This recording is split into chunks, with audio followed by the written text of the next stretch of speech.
преддверии векового юбилея республики важно обратить наше внимание к ее истокам, истории, богатому культурному наследию народов, населяющих ее территорию. В этом числе, конечно же, ряд мероприятий, которые приурочены в 2018 году к Году культуры. И в том числе мы Год культуры объявляли именно ориентируясь на это. Республика Коми впервые вошла в десятку регионов-лидеров по темпам развития сферы культуры, соседствуя в списке с такими признанными лидерами, как Москва и Санкт-Петербург. Это серьезная задача на дальнейшее динамичное движение вперед.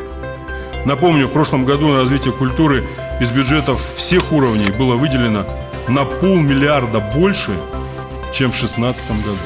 Нам удалось почти в 3 раза увеличить объем средств, привлеченных из федерального бюджета на реализацию культурных проектов. Этот плюс, который год от года происходит в финансировании сферы культуры, конечно, отражается на инфраструктуре отрасли, на настроении нашей республики. И это, безусловно, в каждом районе такой очаг можно найти.